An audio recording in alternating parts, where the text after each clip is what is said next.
Kamala Harris is pissed. Kamala just signaled harder than she's ever signaled so far in a recent interview that she will be running for president. And immediately after, Gavin Newsom wanted to one-up her and say that he was thinking of running. Here's what Kamala Harris said in that interview. Stories of your baby nieces, Amara and Leela. When are they going to see a woman in charge in the White House? In their lifetime, for sure. Could it be you? Possibly. Have you made a decision yet? No, I have not. But you say in your book, I'm not done. That is correct. I am not done. I have lived my entire career a life of service, and it's in my bones. And there are many ways to serve. I've not decided yet what I will do in the future beyond what I am doing right now. But you've been very clear that it's a possibility you might run again to become president. And in my experience interviewing politicians, when someone says I'm not done, it means they are thinking seriously about running. But when you look at the bookies' odds, they put you as an outsider, even behind Dwayne "The Rock" Johnson. I mean, is that underestimating you? I think there are all kinds of polls that will tell you a variety of things. I've never listened to polls. If I listened to polls, I would have not run for my first office or my second office. And I certainly wouldn't be sitting here in this interview. She is 100% running, and she has decided already. She knows she's lying right now, and I'll show you why in a second. First, Gavin Newsom was on a CBS interview as well immediately after this interview with Kamala Harris came out, and he said that he was thinking of running. I'm looking forward to who presents themselves in 2028 and who meets that moment. And that's the question for the American people. Is it fair to say after the 2026 midterms, you're going to give it serious thought? Yeah, I'd be lying otherwise. I'd just be lying, and I can't do that.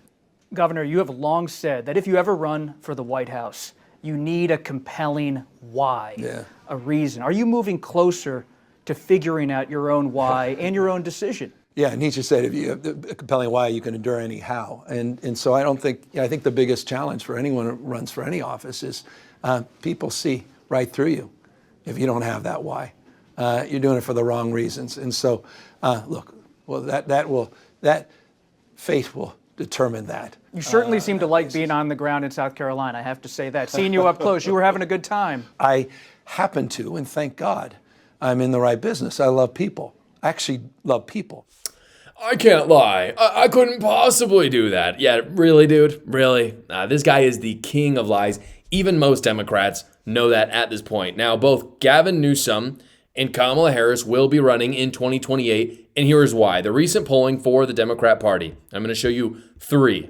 This one came out from the Argument/Verasite, and this is net favorability, so it's not actually head-to-head matchup, but I do think it still paints a picture of how the Democrat Party sees these people. The highest favorability, it's still in the negative, but the highest is Gavin Newsom, actually, at negative 5%. After that is AOC at negative 9%, Harris at negative 13%, and Mamdani and Schumer are the worst at negative 24%, negative 35%. And again, that is among all people, not just Democrats. Now, if you go to independent, Newsom is still the most popular. He's not actually popular. He's negative 16%, but he is the most popular with Harris and AOC close behind. If you look at the Democrats, it's a little bit inversed. It's pretty close, though. You've got Harris plus 73%, AOC plus 68%, and Newsom plus 66%. So AOC and Newsom are right there, and Harris has a slight edge. That's the favorability. If you look at the actual primaries, you can see this is the most recent poll that's come out. Harris is ahead at 33%. Newsom is behind at 21%, and AOC at 8%. So there is quite a bit of shift here, about 12% between Harris and Newsom, and then another 12% between Newsom and AOC, which is pretty fascinating. If you look at the overall averages, which I think are the most important because then you don't have to get into the nuances of individual polling, and this is, again, according to Race to the White House, Kamala Harris is leading, which is so crazy, guys. It's just nuts to have someone run a horrible campaign. On its face, I mean, to see her is horrible, right? To see her speak, to see the way she does things, that's horrible. But then on paper, it doesn't look good either, right? She did horrible. She lost to Donald Trump in epic fashion. And then for her to be leading among Democrats is just frankly astounding. And you can see this is actually on the right side. There is a plus or minus shift since September 20th, about a month ago, and Kamala Harris has actually gained some steam, gained about 3.4% on average. Again, this isn't just one poll, switching it. This is all the polls averaged out. She is leading at 24.6%. Gavin Newsom pretty close behind at 21%, though he's lost 5.5%. And part of the reason why that is, I believe, is because Gavin Newsom is not in the news as much as he was a month ago when he was trying to troll Donald Trump. Quite successfully, I actually think. Not successfully because any Republicans or independents were going to be persuaded by that, but because Democrats like that fight. He's kind of stopped that. I'm not sure why. Probably because he's trying to, he's about to throw himself into the ring, and so he wants to appeal to some more moderate Republicans as well as independents. After that, you've got Pete Buttigieg and AOC at 9% and 7%. We're not even going to really talk about them, at least not right now, because right now, in my opinion, this is between Kamala Harris and Gavin Newsom. With the data, I am officially amending my prediction. If you have watched the show a lot, you know that I originally said it was going to be AOC as the Democrat nominee. I do not think so anymore. And the reason is kind of shocking. I'll get into it more in a second, but it's actually not so much what's going on in the Democrat primary, but what is going on with her connection to Zohran Mamdani, which I think is going to really tank her chances. I think the new Democrat nominee is going to be Gavin Newsom.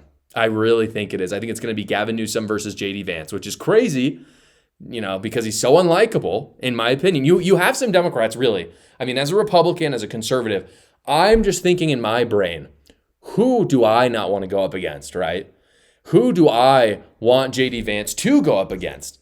And when I think of who I want J.D. Vance to go up against, I think of Gavin Newsom and Kamala Harris. But when I think of people I don't want him to go up against, I think of Josh Shapiro and Andy Beshear, right? So I'm not saying that all Democrats could not win elections. They totally can. I'm not blind to that at all. But Gavin Newsom is not the guy to do that. And that's why it's so astounding. That said, I do think he's going to win the primary as of now. I'll give him this. He's a good campaigner. He's a very good campaigner. Harris, who is technically the front runner in the polls right now, will for sure run. There's no question. But as we know, she is historically bad at campaigning. So bad, in fact, that she didn't campaign at all in 2024 for the primary because she just, cooed her boss Biden to get there. Kind of smart, honestly, politically, right? Like if you suck at campaigning, just don't hold a primary. That's what she did. Now, there's no way she's going to beat Gavin Newsom in a primary, assuming there is a primary, which I think there will be because there was enough of a backlash this last year. As for Pete Buttigieg, he's too gay. Democrats know it. And then you have AOC. AOC is not in the same wing of the Democrat Party as Gavin Newsom. She is the anti-capitalism, pro-Islam, pro-illegal immigration wing, which, by the way, not the biggest wing of the Democrat Party, but still meaningful. This week, she was with Bernie Sanders and Zohran Mamdani in New York campaigning for him. Here is what that looked like. There has been a day before his presidency, and there will be a day after. And it belongs to us. So she has decided to link herself to Bernie and Mamdani right now, that movement, which is a big part of the Democrat Party, but not the biggest. And I think that Zohran Mamdani wins in New York. 100% the polling shows that. I don't even think it's going to be close. And I actually want to see him win. I've talked about it before. I want him to win because I want him to show everyone how horrible socialism is and this wing of the Democrat Party, this populism that's coming up on the left. I feel sad for New York. I know there's good people there. I know a lot of people who watch this show are from New York. I feel sorry for you. But at the end of the day, that's democracy, and people there are choosing it. As you saw from the previous polls, on a national scale, people hate Mamdani. In New York, somehow he's winning. On a national scale, he's got one of the worst approval ratings, second only to Chuck Schumer. As people see, and this is how AOC kind of ties into this, as people see New York struggle more and more over the next year, I think that they will realize how connected AOC is to him, and they will not want her on a national scale. That is why I think she will lose the primary to Newsom, and I am amending my prediction. It is going to come down to those two, though. I still think AOC is going to eclipse Kamala Harris just because of how bad she is at campaigning, regardless of who's ahead in the polls right now. If you look at Polymarket actually has some interesting things. And sometimes we like to look at the polls. Sometimes betting markets are actually a better indicator, and I'll tell you why. If you look right now, what you see is that Gavin Newsom is pretty darn ahead. He's at 37% chance of winning the nomination. And number 2 is Alexandria Ocasio-Cortez. And that's 25% less, by the way. So much less. But she is in second. And you'll notice Kamala Harris is down at 4.3%. And you would think to yourself, well, with being so ahead in the polls as she is, especially compared to AOC, why is she so low on the betting markets? I think Polymarket is right about this. The markets are responding not just to the polls, but also to each politician's ability to campaign. That's something the polls don't take into account, at least as of now, right? The polls will change over time based on the campaigning, but when you're looking ahead before they campaign, I think that's relevant information. That's why I think the betting markets might be better.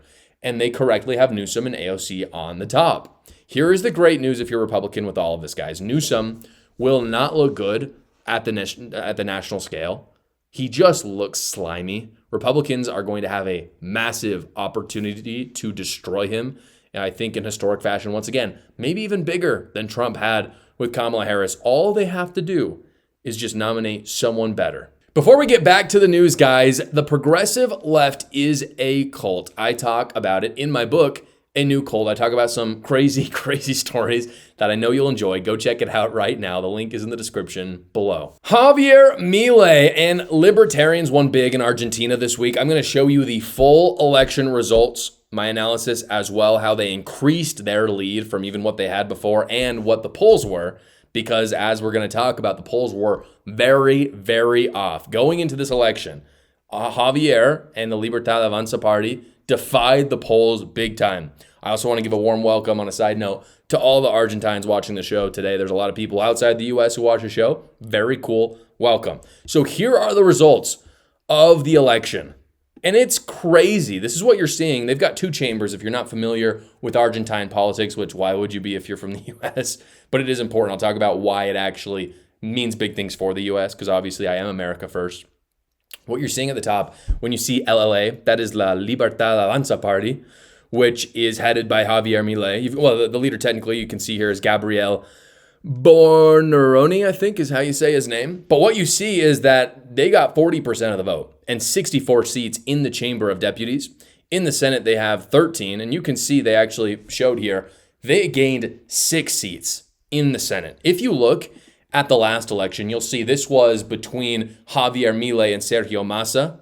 You see Javier Milei won big time, right? 55.6% of the vote, a massive win. But if you look to the Chamber of Deputies and Senate, you see that the La Libertad Avanza party actually didn't get the majority.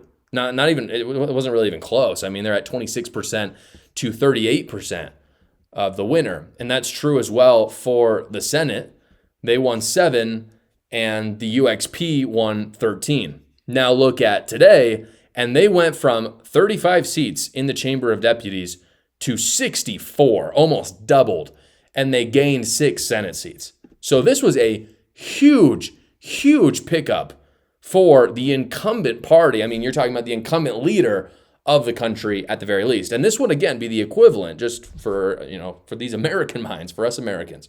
This would be the equivalent of Republicans picking up like 30 seats in the House in the midterms, which would be crazy because in our country, historically, the incumbent party does not win the midterms, right? And so that would be, it'd be massive if Republicans just stayed even and didn't win any. That would be massive. But to pick up 30 would be huge. That's what happened essentially in Argentina. It also stunned almost everyone because this is what the polls looked like right before the election.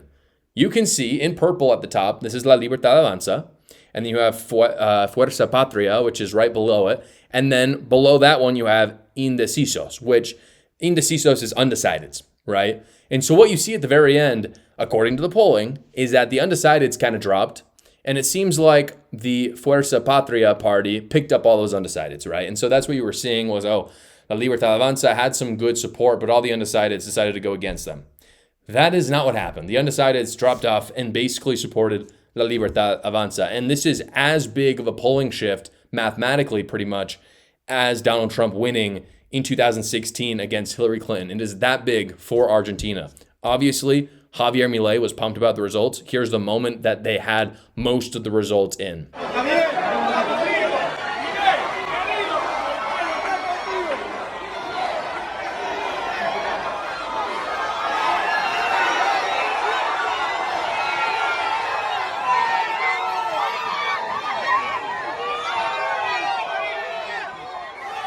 So it is safe to say that Argentina made a very good choice this week, I would say. Javier Milei, easily one of the top 5 world leaders I would like to meet. He's fantastic. I think this is very good for the United States as well, because at the end of the day, Javier Milei and Trump work well together. Like, I'm not sure there's a duo. I don't know if there's a Trump duo on the world stage that works better together than Javier Milei and Trump. They are 2 peas in a pod, and they should be. I'm glad that's the case. This is another reason.